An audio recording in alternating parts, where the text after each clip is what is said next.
म baby एसेन्शियल्सको business गर्न चाहन्छु। मलाई कसरी चाइनाबाट सामान सेलेक्ट गर्ने, कसरी नेपालसम्म लिएर आउने केही आइडिया छैन। Please help me. बेबी एसेन्शियल्स सँगै मदर केयर प्रडक्ट्सहरूको बिजनेसको मार्केट राम्रो रहेको छ। तपाईले यदि राम्रो प्रडक्ट्सहरू बेस्ट प्राइसमा ल्याएर राम्रो मार्केटिङ गरेर बेच्न सक्नुभयो भने राम्रो बिजनेस बिल्ड गर्न सक्नुहुन्छ।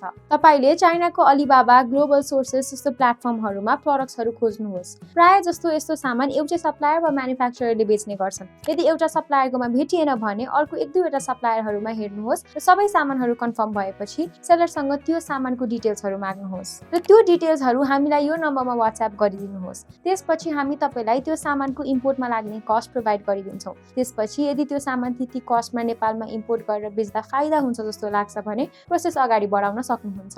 त्यसपछिको सबै कामहरू हामी हेरिदिन्छौँ। पेमेन्टदेखि सम्पूर्ण कुराहरू हामी नै गरिदिन्छौँ। र यदि तपाईलाई सामान कसरी सेलेक्ट गर्ने, कसरी सेलरसँग कुरा गर्ने भन्ने कुरामा कन्फ्युजन हुन्छ भने युट्युबमा गएर रोदी इम्पोर्ट मास्टरीको भिडियोजहरू हेर्न सक्नुहुन्छ। हामीले इम्पोर्टको सम्पूर्ण प्रोसेसको भिडियोहरू बनाएर राखिदिएका छौँ। यदि त्यसपछि पनि केही कुरामा कन्फ्युजन भएमा हामीलाई यो नम्बरमा कल वा मेसेज गरी बुझ्न सक्नुहुन्छ वा काठमाडौँको पुरानो बानेश्वरमा रहेको हाम्रो अफिस पनि भिजिट गर्न सक्नुहुन्छ।